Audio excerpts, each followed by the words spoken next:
You know, as I talk about African unity, China refuses to get out of my mind. And I hope I'm wrong. But the Chinese know that we are disunited. And they know that in our disunited state we can be manipulated. And they are in the process of manipulating us. So today, there is not a single African country in which the Chinese have not built a stadium. They think we love stadia. There is not a single African country in which they are not building some roads. The Chinese are capable of delivering three types of qualities of the things they do. Quality number one, they take to the United States of America and Europe. Quality number two, they take to their fellow Asian countries, including India.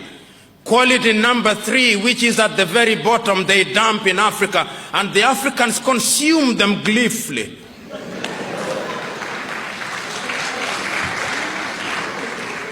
And it's because of our disunity, we are incapable of speaking with one voice.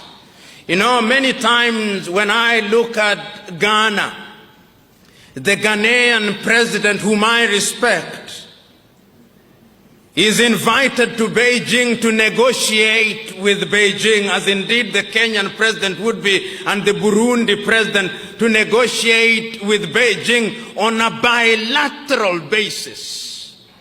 And when they invite African leaders, they humor them complete with guards of honor and 21 gun salutes, so that they think that they are equal.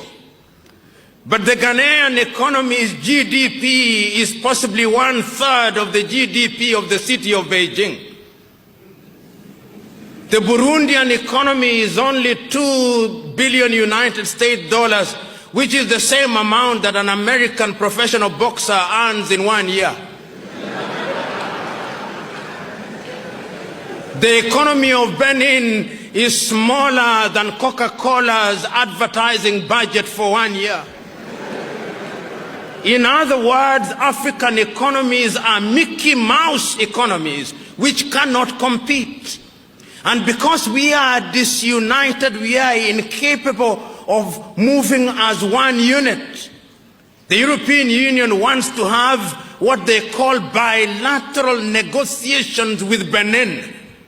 The European Union's combined economy, perhaps the largest market in the world today, is something in the neighborhood of 14 trillion United States dollars if you combine the European Union economy, and you have bilateral negotiations with Benin. That is smaller than the turnover of Standard Chartered Bank. In other words, the president of Standard Chartered Bank could very well be the one negotiating with the president of Benin, if we were to be realistic. But that is because we are disunited. And I'm submitting to us that the only antidote to that is our unity.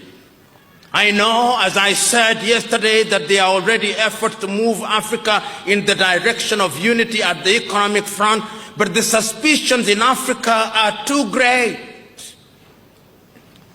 The African politician is perhaps, with due respect to them, Africa's curse.